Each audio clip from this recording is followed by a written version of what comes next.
Ladies and gentlemen, please welcome to the stage Onondaga County Executive Joni Mahoney for the 2018 State of the County.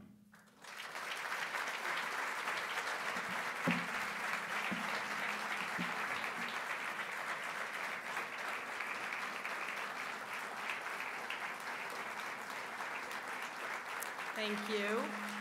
Good evening. Thank you very much. I have made a commitment to try to get everybody out for tip-off, so you have to cooperate. Before I get started, I want to tell you that I am very honored to have had the pledge led by our Gold Star parents, Marcia and William. Please give them another round of applause. Thank you very much for doing that.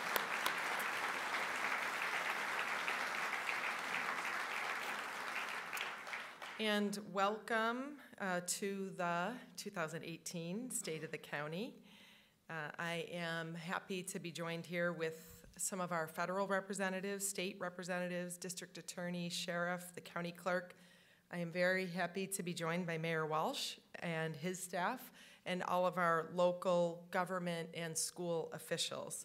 I want to welcome especially the Onondaga County Legislature, to whom I make my annual report, and the Syracuse City Councilors. And I want to thank all of you that have joined us here, and I know there are people that are watching this online and at home. As I usually do, I start with the fiscal condition of Onondaga County, and we are healthy and strong. I've reported to you in the past that the state comptroller does a fiscal stress test, and he indicated again this year that Onondaga County is not under any fiscal stress. And we continue to rank #1 among the big counties in New York State. Fitch's again gave us their highest rating, a AAA. And we don't have the books closed yet, but we think that most of our departments will close 2017 in the black. Sales tax is rebounding nicely, and I'm going to remind you, it's kind of hard to see the local dollars that are in our county budget. It's 2/3 sales tax, the higher bar on the graph, and 1/3 property tax. And the reason we invest in the projects that we do that draw tourists to our community, encourage them to spend time here and perhaps spend money here, is because Onondaga County's budget is funded more with sales tax than it is with property tax. And you can see from this bar graph that sales tax has increased. In 2016, we collected $249.2 million.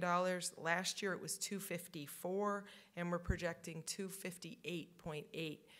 We had a struggle breaking through that $250 million limit, but we are very confident that we're going to get through it again this year. It's good news, and it's why we're able to keep our property tax levy low.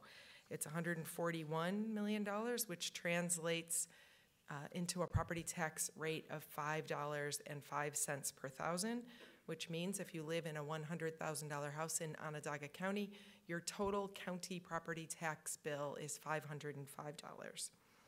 And that buys you your plowing, your paving, bridge repair, the zoo. It buys you the amphitheater, Jamesville Beach, Onondaga Lake Park, Pratt's Falls, a brand new central library that we cut the ribbon on recently. It buys you Onondaga County's emergency communications, 911, the sheriff, the DA, emergency management, and it buys you our health department that keeps us safe from environmental hazards and foodborne illnesses and make sure we all get our flu shot. I wasn't the only one this year to get my flu shot. It is buying you a cleaned Onondaga Lake, and I'm happy to tell you that this year we're going to do a study about a new beach on Onondaga Lake. It buys you a community development department that's doing a lot of great work, especially in some of our villages, a commission on human rights, a facilities management team that is keeping our campus in good working order. It buys you a division of purchase, a law department, and information and technology, planning, finance. Somebody's alarm is going off. Is that you, Mary? I think my sister's here. No? It buys you your share of social services. That's your local cost of Medicaid and HEAP and the social services that we provide. And we do all of this for $505 on a $100,000 house every year. And I would like to take a minute to thank the hardworking men of Onondaga County, hardworking men and women of Onondaga County government for the tremendous job that they do to do all of this and to do it for $505 on a $100,000 house. Thank you very much.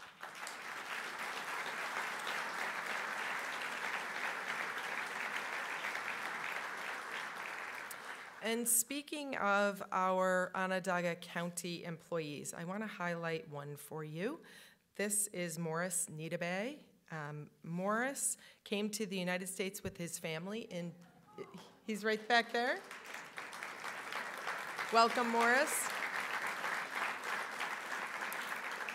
Morris came to the United States with his family in 2008 from the East African nation of Liberia. He completed his GED through the Equal Opportunity Center, the Educational Opportunity Center, and earned his associate's degree in mechanical technology at Onondaga Community College. Morris enrolled in the C-STEP program there, which is the state's collegiate science and technology entry program. It offers opportunities for learning and hands-on experience in math, science, engineering, technology, and other licensed professional fields. Our first introduction to Morris was when he applied for a summer internship at WEP. Morris worked with WEP's instrumentation and electrical staff at the Baldwinsville wastewater treatment plant, and they were so impressed with Morris and with his eagerness to learn and achieve that WEP offered him a full-time position. He's been employed as an instrumentation and electrical maintenance worker at WEP's Baldwinsville plant since September, and his future looks bright, and he's one of the many county employees that's making it all work here in county government. Thank you very much, Morris.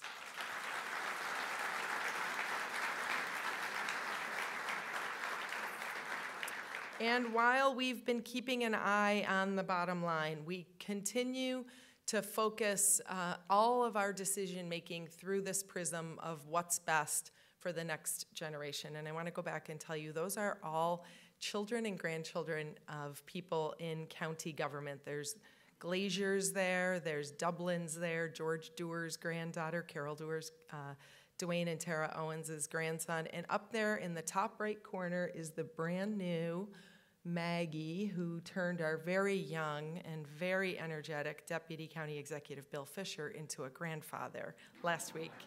Congratulations, Bill.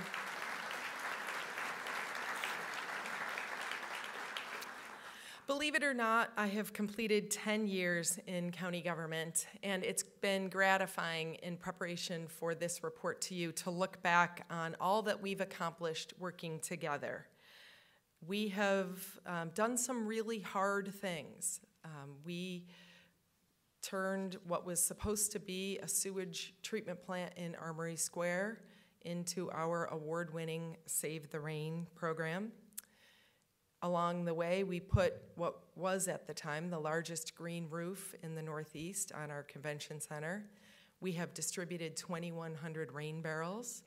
We are doing projects like this. There's 206 green infrastructure projects like the one here where we have tree plantings and landscaping, trees at the Everson, complete green streets with bioswales and rain gardens.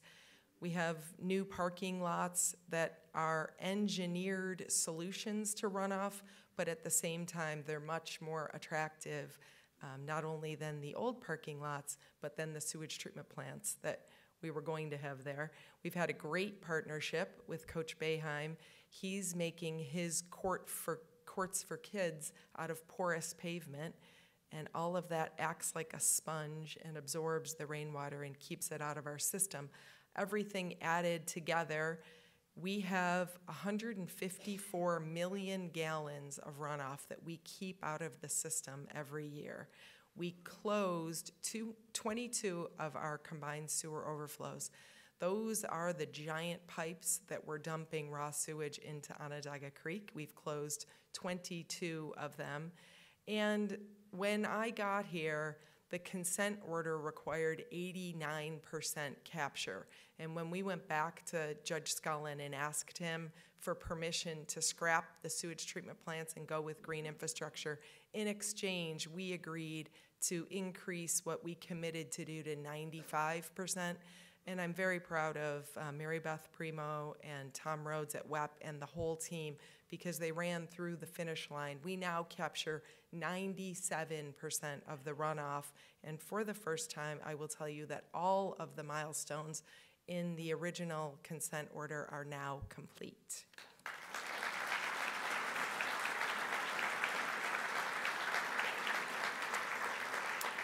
Along the way, Onondaga County and the city of Syracuse, we've put ourselves on the map in terms of our environmental friendliness and our leadership in green infrastructure. Onondaga County was awarded the United States Water Prize. We are in publications, dozens of publications across the country for our leadership in green infrastructure. We won the United States Green Building Council Leadership Award, and we won an Environmental Excellence Award from the Department of Environmental Conservation. And I really want to thank everybody who's made this happen. There are hundreds and hundreds of people inside county government and in our community. I said it when we first switched to Save the Rain, that I was so encouraged by people that I would see out in the grocery store and in the parks that wanted to know how to get a rain barrel and how to do their part. And it really took everybody coming together for us to have succeeded the way we did with this consent order. So thank you again very much.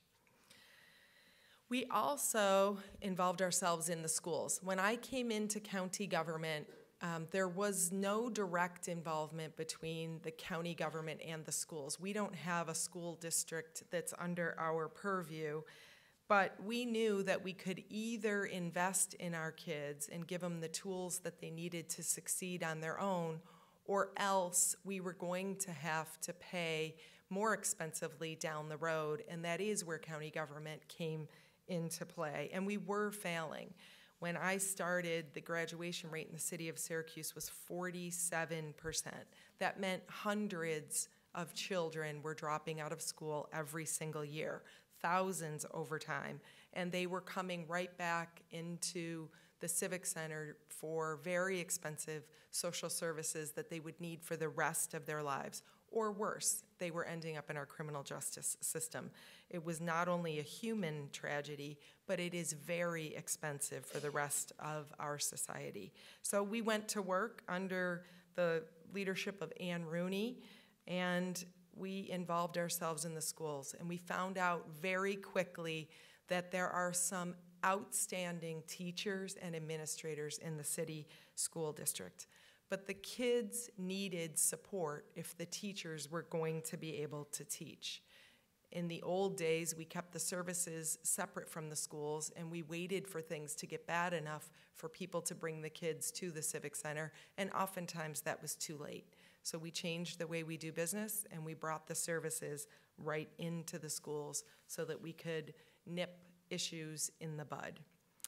Today, we have 182 behavioral health professionals inside the schools directly supporting children and their families. We created and expanded mental health partnerships, and we are administering a $2 million Promise Zone grant that we get from New York State every year that puts more adults in the rooms, so in the classrooms, so that the teachers can teach. Assemblyman Bill Magnarelli has been a fierce supporter of teachers, and it is through his hard work that we get this $2 million grant, and he has made it very clear to us that we are to use it to support the teachers, because the teachers really do know best about how to teach the kids. And I want to thank Assemblyman Magnarelli for the work he's done to help us in supporting kids inside schools. And all of our work is paying off. As I told you, in 2007, the graduation rate in the city schools was 47%. And today, as you've heard, we are now over 60%.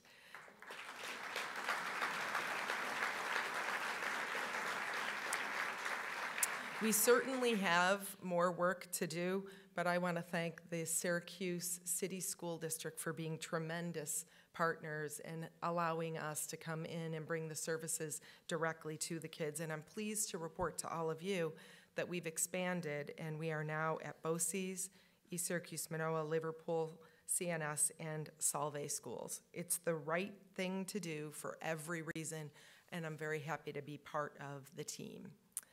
We had more good news this week. There is Superintendent Jaime Alicea from the Syracuse City School District, and he has decided that this year at graduation ceremonies, when he gives our newly minted graduates their diplomas, he's also going to give them voter registration forms.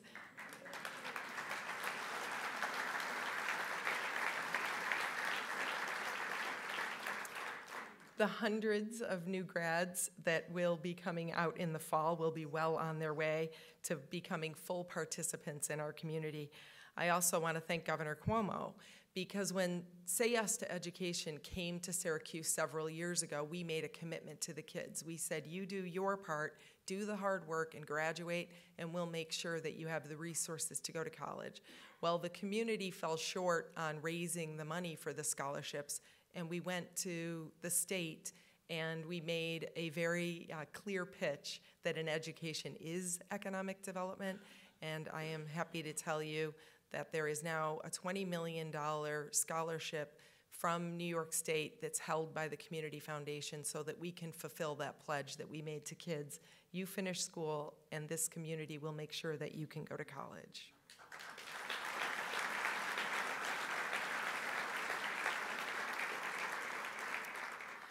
Over the last 10 years, we also created a couple new entities in county government. Onondaga's Civic Development Corporation and the Trust for Cultural Resources.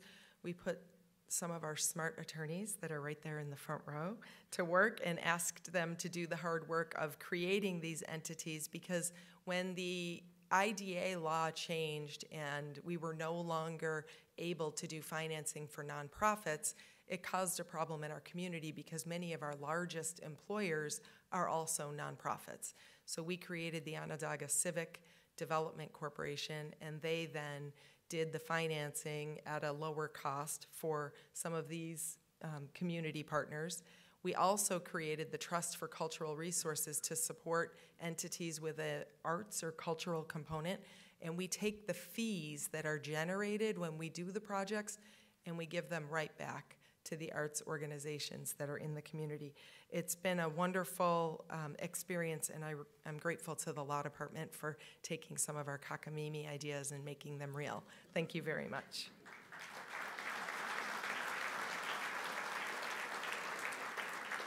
The Cultural Resources Trust also used some of its resources to underwrite what was a free movie series at the amphitheater, and I hope they can do more of that this year. The movies at the amphitheater are part of what makes living in Central New York. It's just a wonderful place to live. We have done some big projects while I've been here. We worked with pioneer companies and New York State and tried to help where we could to make sure that the State Tower building could come back online in all its glory, and I think you will be very happy to see the work Pioneer has done when they are fully open very soon. Bill Fisher worked closely with Mayor Walsh and Ed Riley and helped to bring back the Hotel Syracuse, which is just full and vibrant night after night after night. And this look back has reminded us of some of the success that we've had with sharing services. There's been a lot of conversation about sharing services, and over time, we've actually accomplished some of it, and it's fun to be able to remind you. We now have a purchasing department that has 50 municipalities that are buying goods through the men and women who work here in Onondaga County government. Recently, 35 of us came together to buy salt, and it's a perfect example to illustrate for you the volume discount provided by 35 of us coming together resulted in salt prices that were lower for every single one of us than they would have been had we bought them off the state contract. 60% was the discount that we got in 2008 on our volume purchasing, and today it's 75. Consolidated purchasing works, and today we do the purchasing with the City of Syracuse, the city schools, the airport authority, the towns, villages, Otsego County, the town of Hartwick, Oswego County, the city of Oswego, and many others. And I want to thank Andy Trombley and the purchasing department for all the hard work.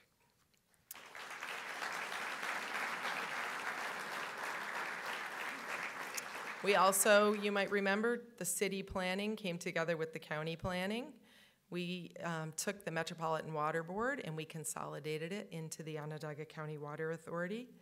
We now have, if you go to the second floor in the Civic Center, No Wrong Door, which is something that brings our departments together in a more coordinated way and helps us continue to reduce the number of departments that we have in county government.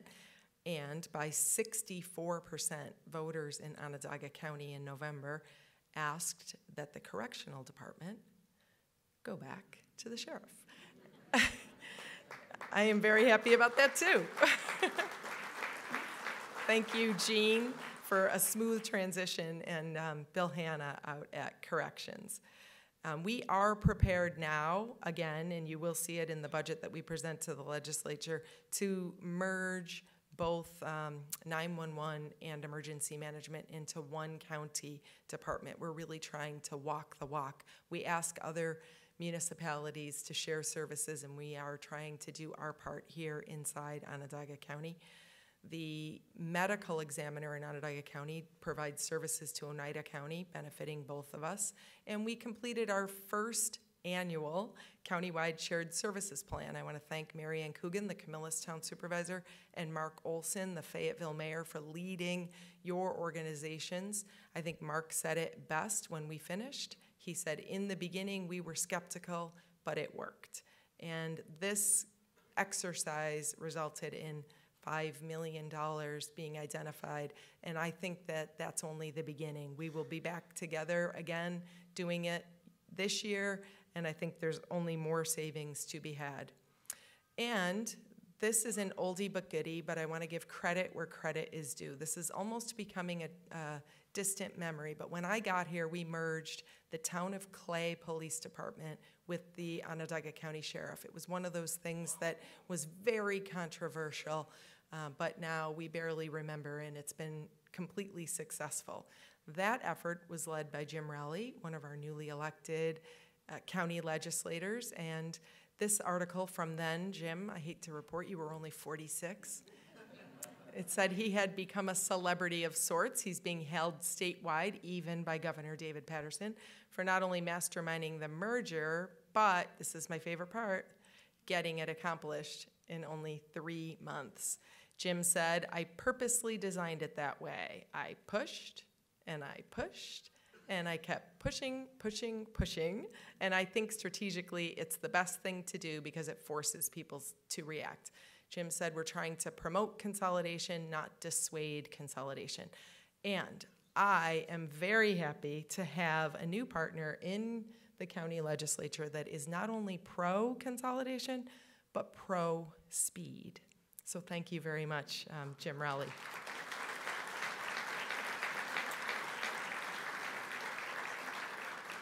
The only thing I'm going to caution Jim Rowley is that not all of your colleagues like to be pushed and pushed and pushed.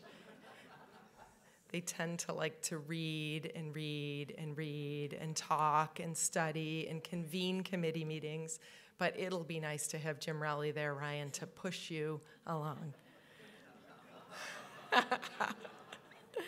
With a focus on actually accomplishing things, we completed the amphitheater, and it has already generated $100 million in economic activity from the almost 400,000 ticket buyers. And if you don't believe me, you should ask the businesses that are doing an incredible amount of business on nights that there's concerts. It's felt by all of those local businesses, and I'm happy to report to you that the Liverpool Warriors will be the first high school that will have their graduation ceremony at the Lakeview Amphitheater.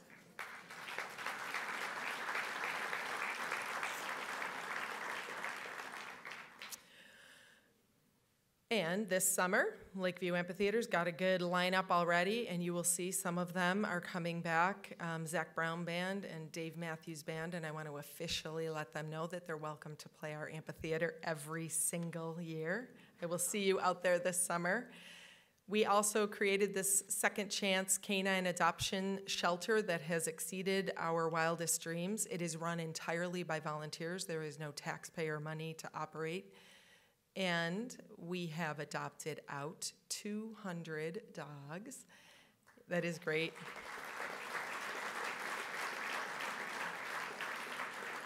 "75 inmates from Jamesville Correctional Facility have asked to go through the program, and 0 have reoffended since.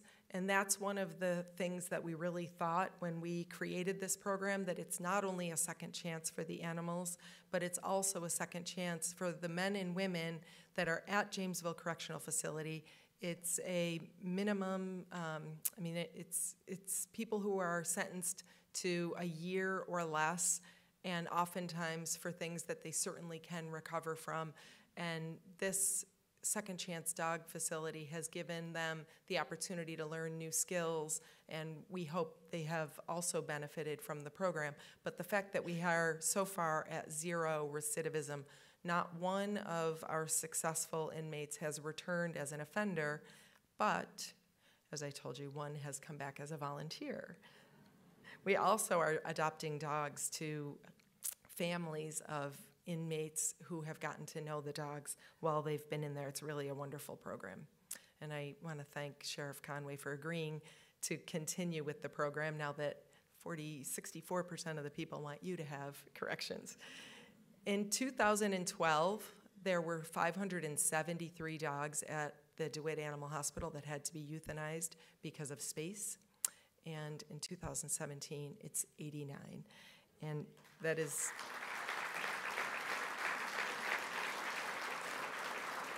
Second Chance Dog Shelter is playing a part in that. There are certainly other people in the community that are playing a part, but I'm reminding you with my shameless plug that it's open Saturdays and Sundays, 10 to 2, if you want to find your forever friend. Another accomplishment that we're proud of is the dedicated funding stream that we created for the arts organizations.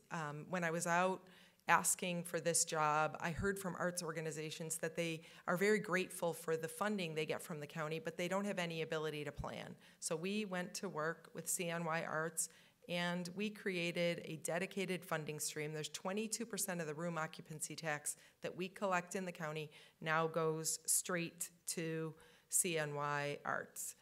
We also created the Agriculture Council, and you'll see a pattern because we create the entity, we find a funding stream, and then we leave it up to the experts to run. And this Agriculture Council has been ably led by Harvey Skeel and Dave Knapp. And you're already laughing, but Dave, look what I found. Here's you gardening in a suit.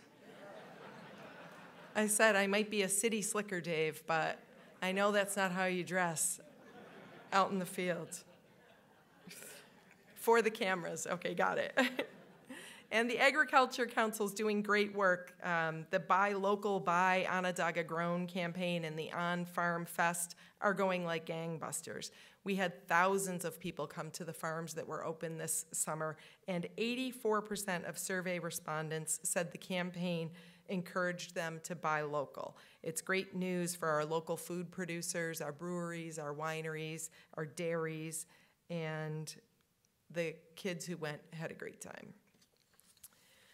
And you can't look back over the last 10 years without recognizing the important change in the way we share sales tax in Onondaga County. In 2010, there was a unanimous vote of the Onondaga County Legislature recognizing the importance of our urban core. And I would say, without exaggeration, it's what kept the city solvent for the last few years.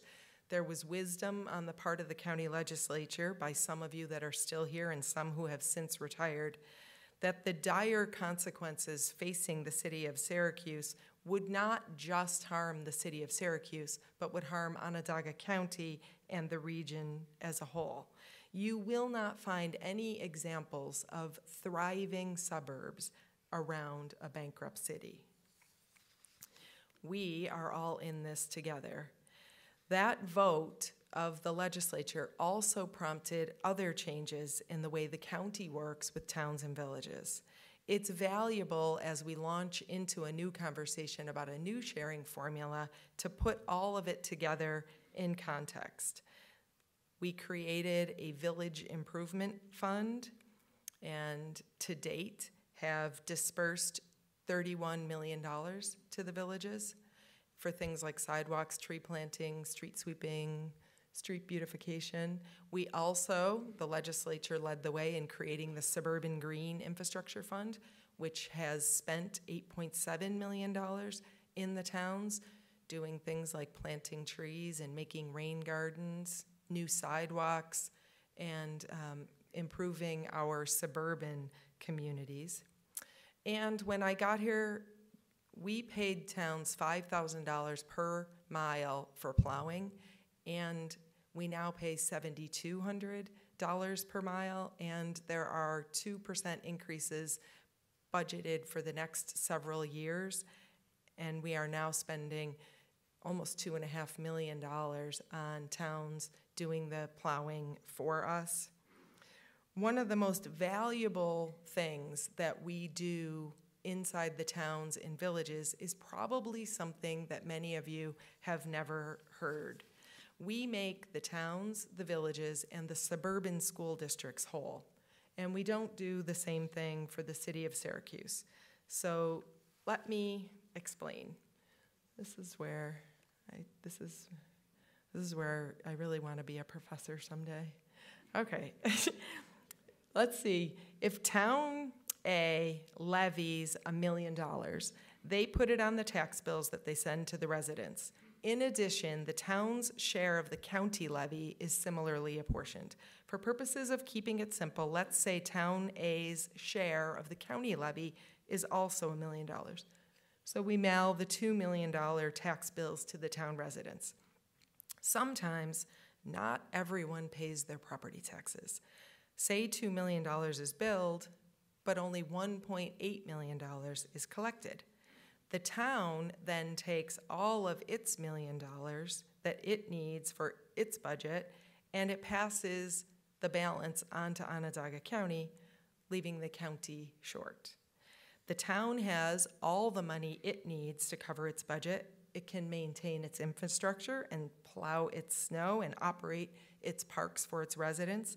The shortfall in property tax collections does not affect Town A's ability to operate. That's how it's done in all 19 towns in Onondaga County. Similarly, county taxpayers make villages and suburban districts, suburban school districts whole. That is not how it works in the city of Syracuse. When the city sends its property tax bills out, but it only collects some of it, and there's a shortfall, it is felt instantly by the city of Syracuse, and it affects the city's ability to maintain its infrastructure, plow its streets, and operate its parks for its residents. There are things the county can do to try to recapture the shortfalls from the towns and villages. We send out more bills and eventually auction the properties which fail to pay taxes.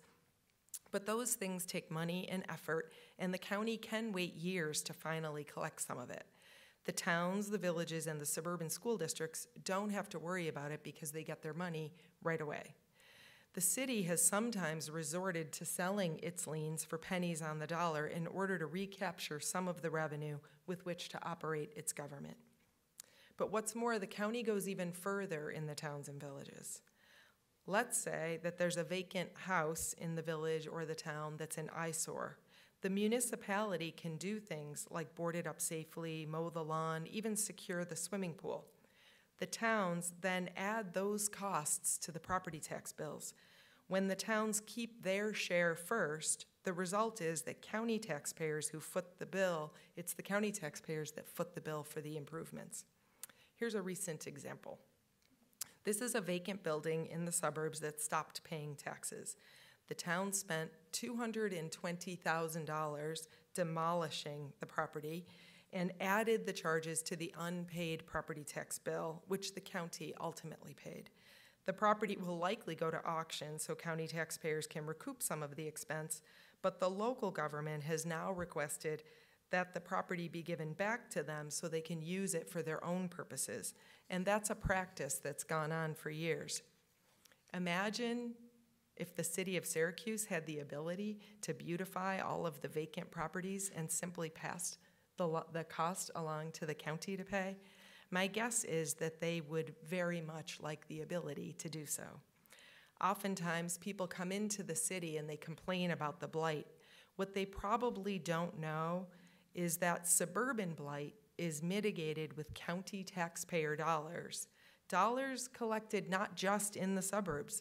As we remind people often, the city is in the county, and city residents help underwrite the cost of the county policy, which keeps towns, villages, and suburban school districts whole.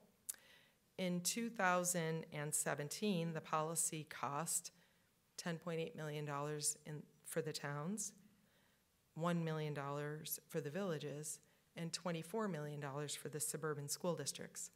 And the miscellaneous fees for buttoning up the swimming pools and mowing the lawns added an additional $1.4 million in 2017. And we don't do the same for the city of Syracuse. So while there might be good reason to alter the sales tax sharing formula, there might also be good reason, and it might be time to consider making the city whole the way we've been making the towns, villages, and suburban school districts whole for decades.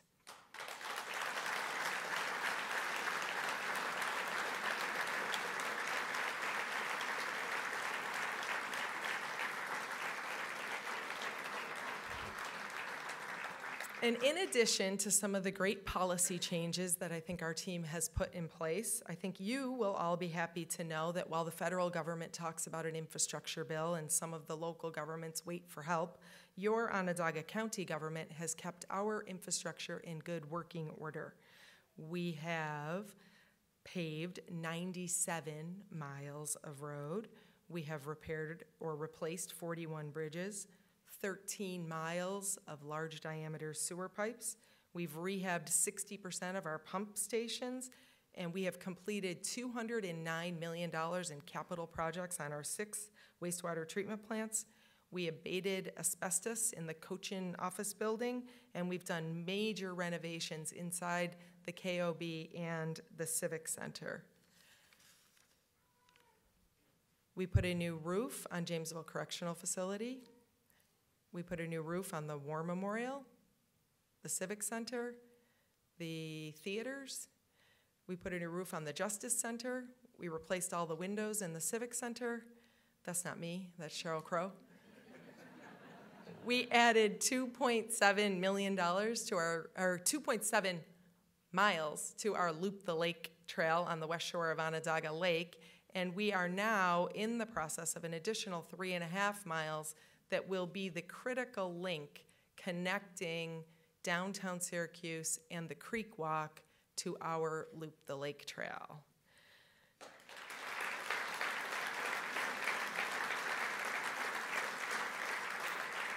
We expanded the ice at the War Memorial. We added a water reuse system at the War Memorial, so now we make the ice out of recycled rainwater. We built a new deck at NBT Bank Stadium so we can welcome the Mets as new owners of the Chiefs.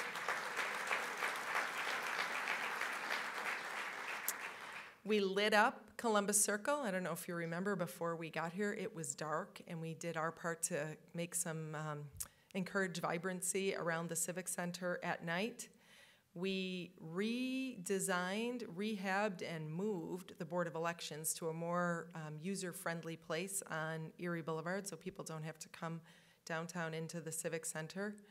We built new docks on the Seneca River. We built new docks at Lakeview Point. We rehabbed and moved to the first floor with the brand new Central Library in downtown Syracuse. And most importantly, we dedicated a new exhibit inside our War Memorial to our Gold Star mothers.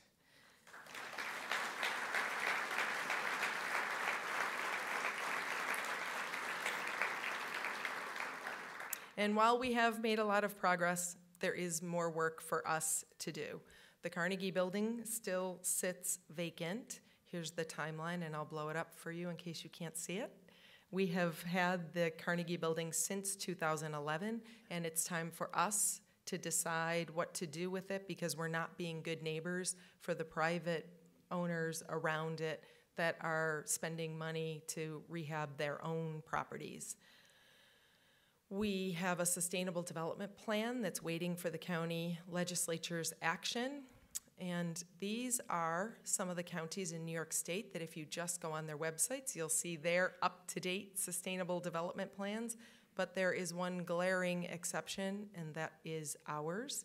This is the timeline of what has happened with our sustainable development plan.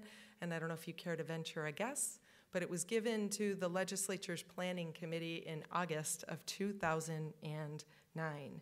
So, with all due respect, and maybe a little help from Jim Rowley, we could speed that up and get some action taken on our sustainable development plan. And if you're tired of hearing from me about why we should do it, I have included here a short video of Dave Skevel. He was at the On Farm Fest kickoff, and he said these things completely unprompted, and I thought maybe you could hear him better than you hear me.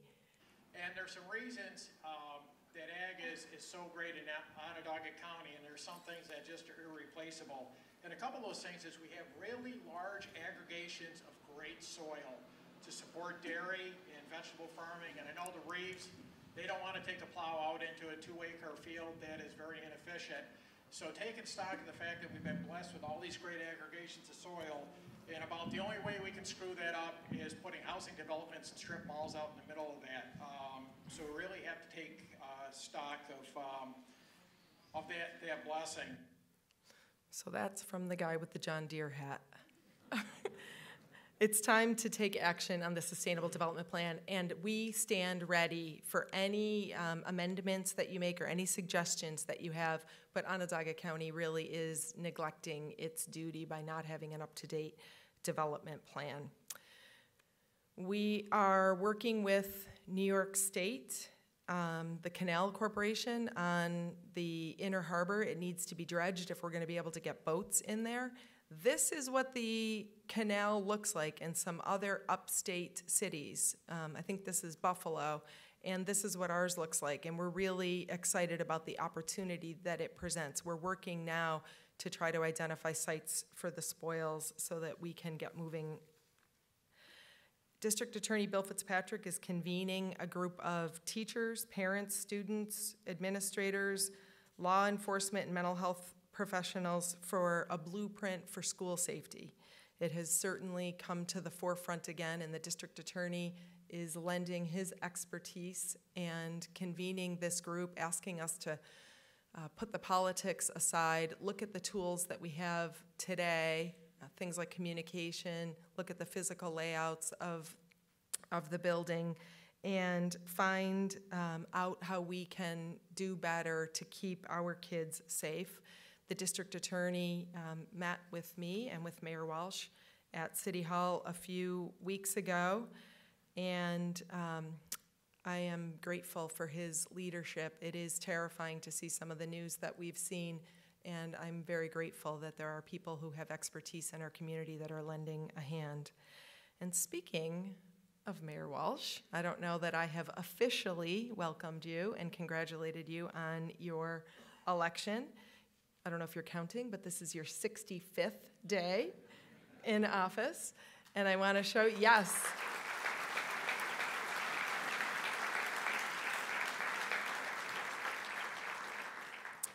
And this is on the right, the mayor's staff, and on the left, some of the folks that work in my office, and there's our conference table. And if you want to know what we've done in the last 65 days that Mayor Walsh has been in office, I will tell you. I met with the mayor, and Bill Fisher met with the mayor, and Bill met with Greg Lowe, and Bill met with Sharon Owens, and Ann met with Sharon Owens, and I think Dwayne Owens met with Sharon Owens. Leslie and Bob Andrews met, Justin met with Bob Andrews, Brian Donnelly, so you get the picture. And we're making a lot of progress, and we're really happy to have a partner in that progress. You will see as soon as the snow melts that Onondaga County will be out with its street sweepers in downtown Syracuse, because we can, with our Connect the Drops program, get the litter off the streets before it makes its way into Onondaga Creek and Onondaga Lake. And I thank you for making that happen very quickly. We are also, again, partnering with the city of Syracuse to share an arborist. And I'm very excited about this. Senator Valesky apparently helped secure a grant that went to the city of Syracuse so that they could do what the mayor announced and put the cameras inside the Common Council chambers. And with money left from that grant, they have agreed to buy the cameras for the county legislature chamber, and they've worked out a deal with WCNY so that they'll buy the equipment they need, and we can finally begin to broadcast our city council and county legislature meetings to people at home.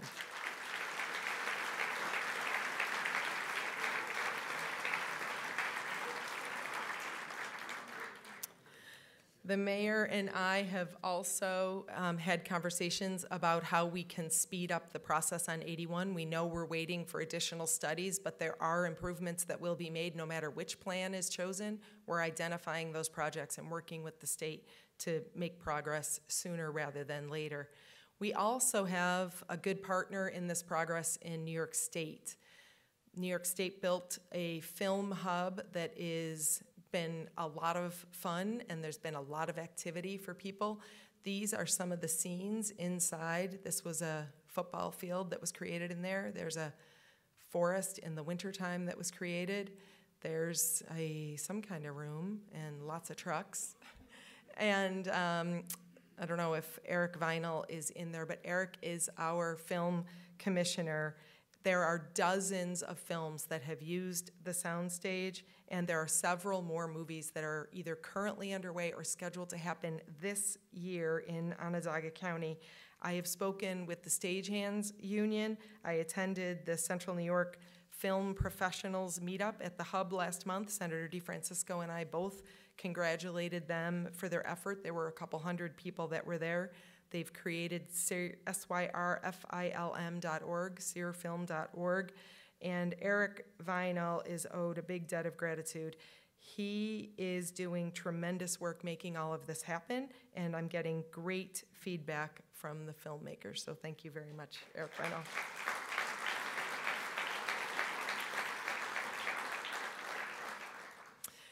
With the state, we're making the improvements to the Village of Salve. That's Bridge Street. You won't even recognize it with the new lights and some of the utilities buried in the nice walkway over to the New York State Fairgrounds. These are some of the projects community development has done under Marty Skane's leadership. Look at the building improvements in the Village of Salve. It's absolutely beautiful. This is the steel that is up for the Expo Center that's being built on the fairgrounds, and it'll bring thousands of people to Onondaga County. This is the orange parking lot, and this is what it's going to look like, and that's the new on-ramp directly onto 690. And we joked today that we let everybody deal with the dusty, dirty mud puddles just so you would appreciate how beautiful this parking lot is going to look when we get done. And finally, before I conclude, there is one more ongoing project that touches all of the others, and it's among the most important to me personally. I want my kids and yours to live in a community that embraces and works toward equality for all. Historically, minorities have not participated in this country, and Central New York has been no exception. There are lots of reasons why, and I can't possibly do justice to the topic today, but I can tell you about what we're trying to do about it in Onondaga County.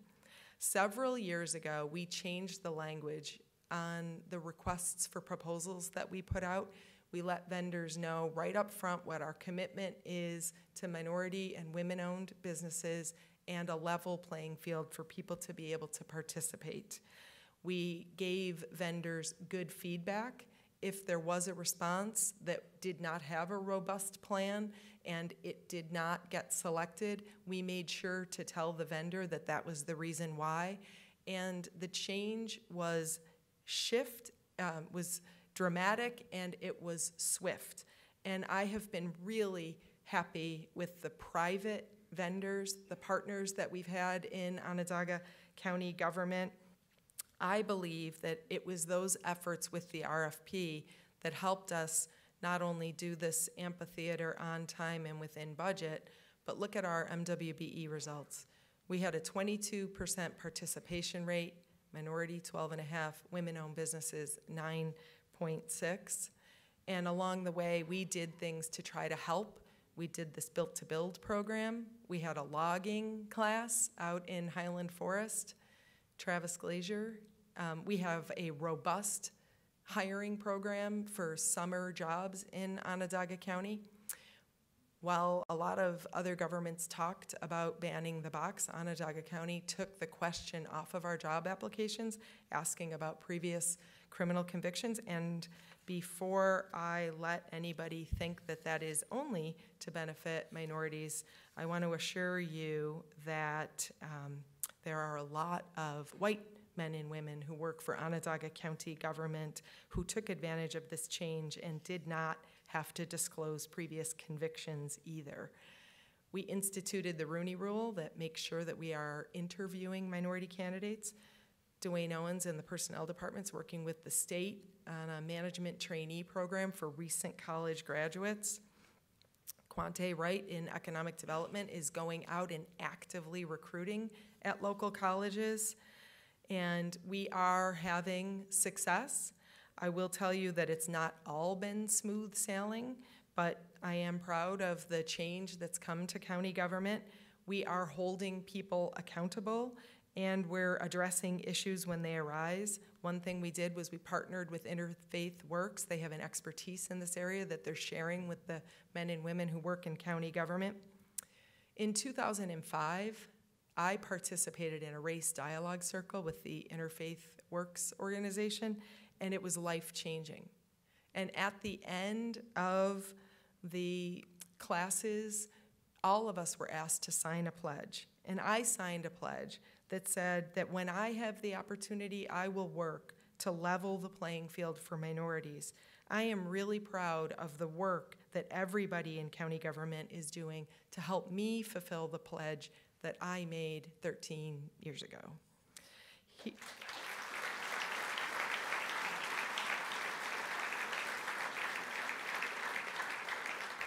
Here are some of the results that we're seeing. In 2007, Onondaga County hired 63 minorities out of the 541 people that were hired that year. And you'll see in 2017, 29% of our new hires are minorities, and we're on pace to reach that same number again in 2018. And our diverse workforce is Asian Americans, Native Americans, African Americans, Hispanic Americans. We're creating a much more diverse workforce and one that better reflects the community that we serve. These are our current EEO numbers. We had a 9.2% minority rate in 2007. We now have 13.6% of our county workforce identifies as a minority. I attended Mayor Walsh's State of the City address, and I heard his commitment. The mayor has since met with our personnel commissioner, Dwayne Owens.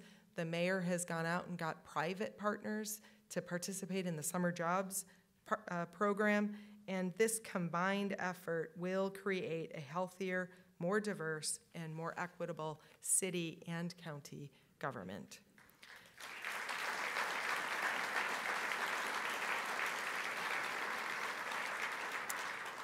We still have a lot of work to do, but when I look back, I'm inspired by the work that the people who work in county government have already accomplished. And when I remember that John Mulroy was here for 28 years and Nick Puro was here for 20 years, I feel like I'm just getting started. I want to thank all of you for coming.